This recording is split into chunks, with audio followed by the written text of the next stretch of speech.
Hoy vamos a explorar una idea fascinante, una que se mete de lleno en cómo entendemos los conflictos. Es un enfoque que viene de un manifiesto sobre la no dualidad y que, la verdad, desafía nuestra forma más básica de relacionarnos con los demás. Esto, a primera vista, puede sonar a trabalenguas, ¿verdad? Pero hay mucho más detrás. No es un simple juego de palabras. Según las fuentes, esto es como un mapa de la conciencia, uno que nos muestra la raíz de nuestros peores conflictos. Una raíz que, como veremos, se alimenta del miedo a lo que es diferente y, sobre todo, de la ignorancia.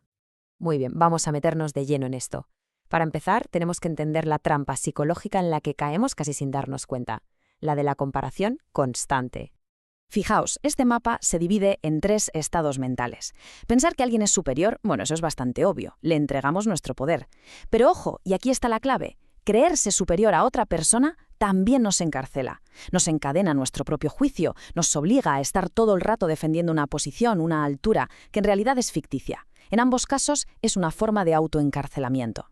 O sea que el punto crucial es este, esa necesidad de estar midiendo a los demás, de ponerlos por encima o por debajo, nos hace dependientes. Y por lo tanto, nos hace más débiles, menos maduros. Nos mete en una jaula que hemos construido con nuestra propia ignorancia sobre cómo funciona la realidad de verdad. Y ahora la pregunta es cómo esto, que parece algo tan personal, tan del ego de cada uno, escala hasta convertirse en un fenómeno social y político enorme. Pues vamos a verlo. Aquí el material que analizamos se pone muy serio. Sostiene que el fascismo no es solo un sistema político, es, en realidad, la máxima expresión de esa creencia de que un ser humano puede ser, por naturaleza, superior a otro. Es la materialización del miedo a lo desconocido, a lo diferente, convertido en una estructura de poder.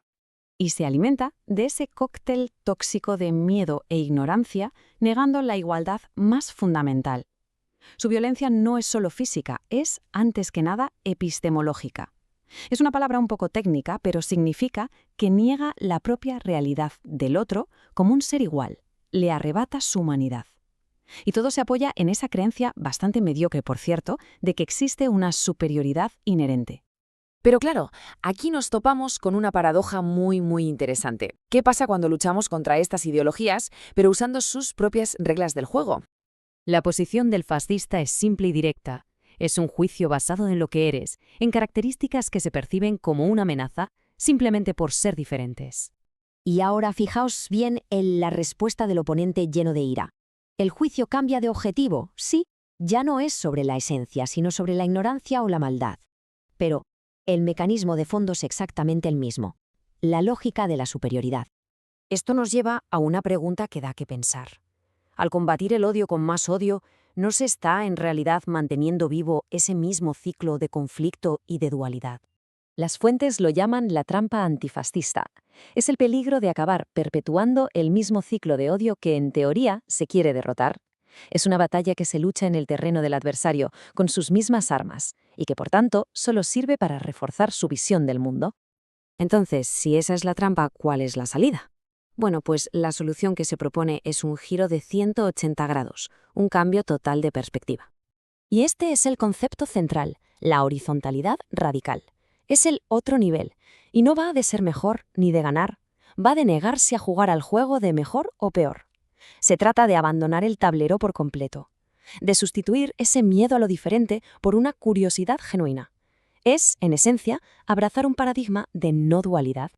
Y este ejemplo histórico entre Oppenheimer y Einstein lo ilustra a la perfección. Oppenheimer combatió el sistema usando las herramientas del propio sistema, la fuerza, la dominación, la destrucción. La postura de Einstein, en cambio, representa ese pensamiento del otro nivel. Él entendió que la verdadera victoria no llega al escalar dentro del conflicto, sino al elevarlo, al cambiar las reglas del juego. Su pacifismo radical no era una debilidad, era una estrategia de un nivel completamente distinto. Claro, para poder operar en este otro nivel hace falta un cambio interno muy profundo, uno que desafía nuestra forma más básica de entender el mundo. Y uno de los mayores obstáculos es algo que las fuentes llaman epistemofobia. La palabra asusta un poco, pero el concepto es simple. Es el miedo a estar equivocado. Es el pánico a que una nueva información pueda desmontar el chiringuito de nuestras creencias más arraigadas. Y este miedo es básicamente la gasolina perfecta para los algoritmos de las redes sociales.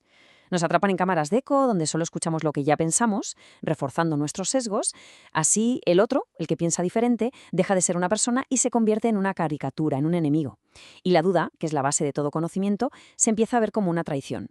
Por eso, la solución que se propone es bastante radical. Es una llamada a bajar la cremallera de la mente racional. No a descomprimirla, sino a abrirla, a ver qué hay debajo. Pero cuidado, no se trata de volverse irracional ni de abandonar la lógica. Se trata más bien de apagar por un momento ese ruido constante del ego que necesita juzgarlo y etiquetarlo todo.